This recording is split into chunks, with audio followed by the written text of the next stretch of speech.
Jason, welcome back to East End Park. It's nice to see you here. Thanks very much.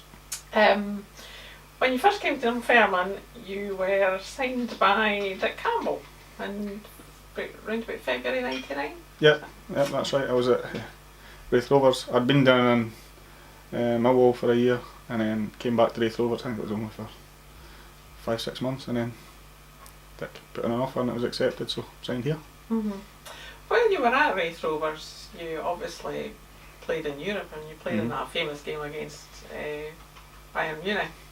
So what was that experience like with the Rovers? It was great. I mean, I was lucky enough that I left school at 17. I'd done an extra year at school, so that was my first job basically, straight in, and I was lucky enough I was straight into the first team as well and playing every week, so that was normal for me. I was not till later on when you realise how lucky you were to have that sort of start and playing these sort of games, so it's great.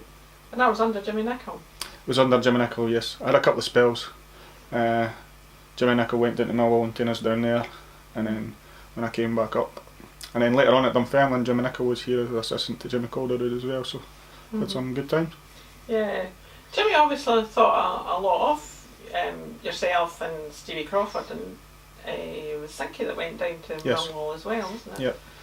Yeah, local lads, and he looked after us.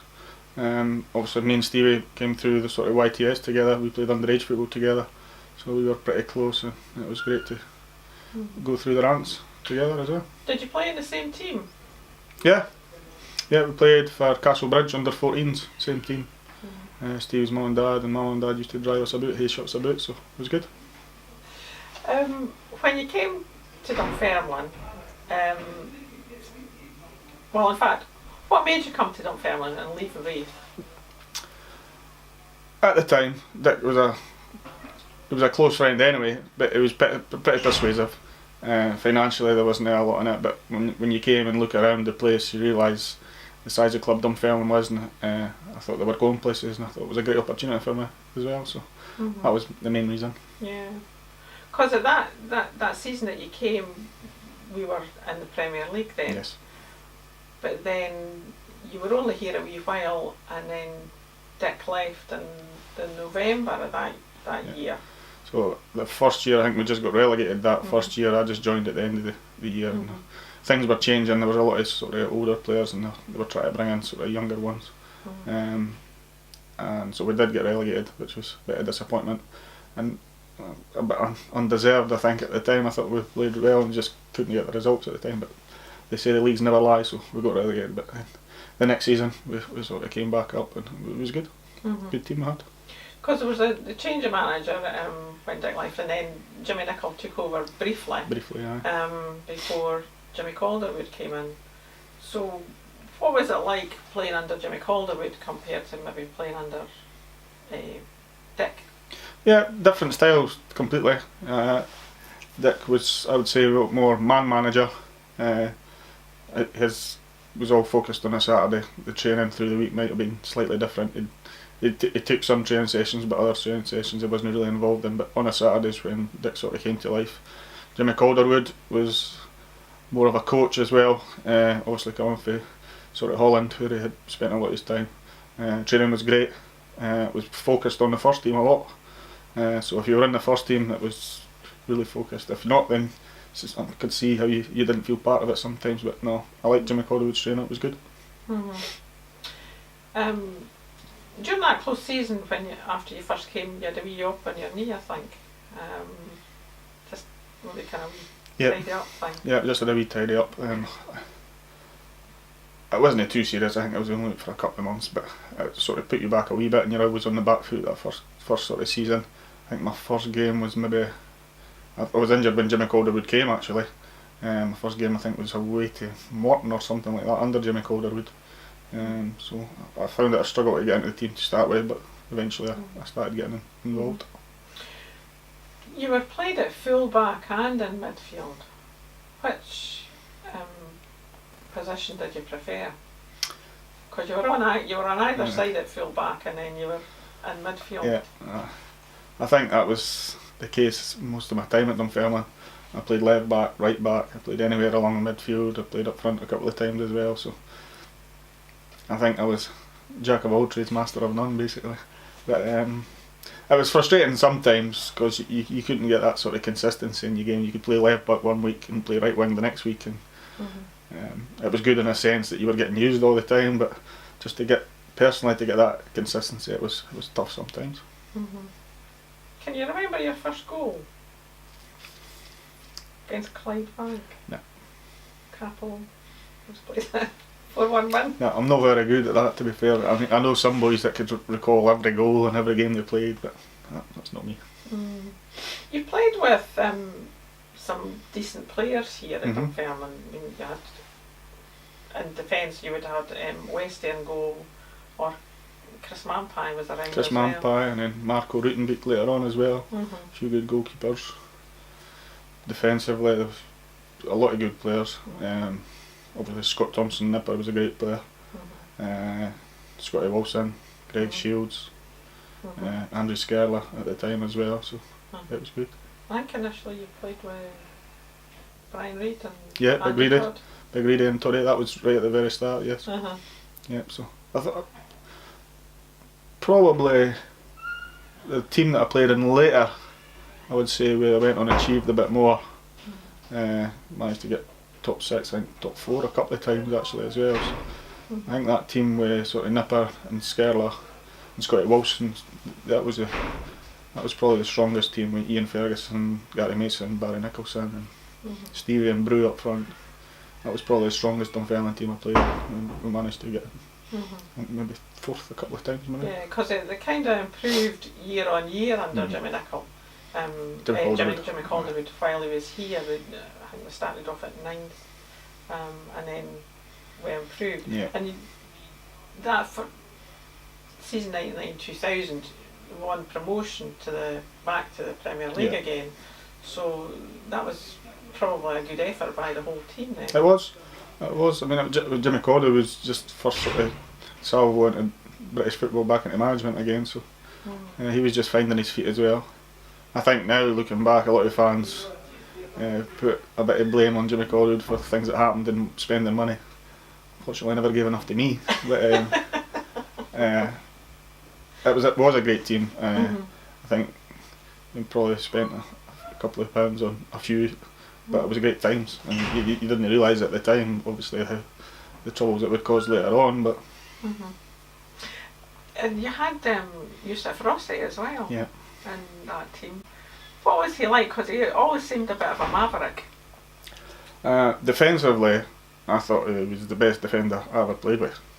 I mean, when he's on his game, it was just unbelievable. Strong, quick, but there was something missing when he did that. He was the same in training. He wouldn't be scared of just taking boys out, depending on what mood he was in. Right. And it was the same in games. You could just see the switch going off in his head, and that was him done. There was red cards all that. But when he was on his game, he was a very good player. Yeah. Jimmy Calderwood always said that he was a fantastic player, but he did say that there was something. And I think it was either Yusuf's first or second season. We went pre-season. We went to Morocco, and just Yusuf was looked on as a king there. Some of the places we went, he was treated like royalty. So he was obviously very highly thought of back there as well. So, but yeah, I didn't think we saw bits and pieces of his ability, but not enough, unfortunately, for Dunfermline. The next season, you're saying you don't remember your goals, but you scored at Parkhead against Celtic. Yeah, I think it was early on. I scored early on. Which is sometimes not a good thing to do, and you've got the rest of the game to last. But I think it took a wee deflection, that one. But I'll play it. I'll take everyone. They were great times. Obviously going to Parkhead and Ibrox and playing in front of full houses. And at that stage we had a decent team, so we were challenging and giving them a game as best as we could. But no, that's the times you look back on. I remember the big games like that. And I'll mention this other goal that you scored against Hearts in the famous 7-1 game at Tynecastle. I think that was the one that Jimmy Calderwood changed to 2-4-4, the famous 2-4-4. Yeah, I think we were 2-0 down after 20 minutes, and I think it was Toddy and Ian Ferguson that got hooked after 20 minutes. And he left Nipper and Andre at the back, so 2-4-4, go for it. 7-1 later. And it was, yeah, I scored the one. How did you feel after that game? Because I think the fans were not impressed by the decision, shall we say. Yeah, I can't remember if that was the first time or if it had obviously happened before and it had worked for him and he'd done it previously, so it was just his style that he'd done. He was obviously a bit upset after 20 minutes. That was probably a wee bit too early to go for it. And same with Hearts, Rangers and Celtic on their day. If you catch them at home and they're all buzzing, then there's not much you could do against them. And I think Nipper and Skerla were left a bit exposed that day. Is there any particular game that stands out for you? No, not really. I mean, we had a lot, as I said, we had a lot of good seasons in Dunfermline. I never really won anything apart from the promotion and back in the league, but we never won anything at Dunfermline. I got to the cup final the year after I left, so it was just general performances, but not really one individual one stuck out. Did you struggle with injuries in your time here? Not my time here. When I left later on, I went to Motherwell and back to Livingston, and then at Livingston I'd done my cruciate, and I never really played after that, after I'd done my cruciate at Livingston, but at Dunfermline I was not too bad. Because there were times where you look at the time that you were here and maybe your appearance-wise you weren't there, but was that just a case of you weren't getting picked and it was somebody else? No, I did pick up a couple of injuries and that sort of kept me out of a few games, but I spoke about earlier about playing different positions. I think when Jimmy Calderwood had his set team and everybody was fit, often I was one that was left out, and then get back in the team, have a good run, get games, and then when everybody was back fit again. I think that was only for one season that sort of happened. I was pretty regular before that, which was frustrating for me, but that's football, it happens to you sometimes, so just got to go on with it. How was Ian Ferguson when he came in? Yeah, great guy. Obviously played high level with Rangers. When he came in, everybody wasn't sure how he was going to be. He had a sort of reputation to come in for Rangers as well, but he was a great guy in the dressing room, and a leader on the park as well. Great to play aside, and probably a better footballer than a lot of people give him credit for as well. I think he did have a reputation, but you could see a different side of him when he was here at Dunfermline. Oh yeah. He mingled with the boys great. Whenever there was nights out or that, he came out and came through for Glasgow. He wasn't a drinker, so he brought his car to most of the stuff, but he got involved in everything behind the scenes and any functions that he had to go to as well. So yeah, he was definitely much a part of the team. Who was the, shall we say, biggest joker in the time that you were here? There was a lot. I mean, that's looking back at the team at Wraith Rovers. It was a great dressing room. I was in there. And the team we had at Dunfermline, it was the exact same.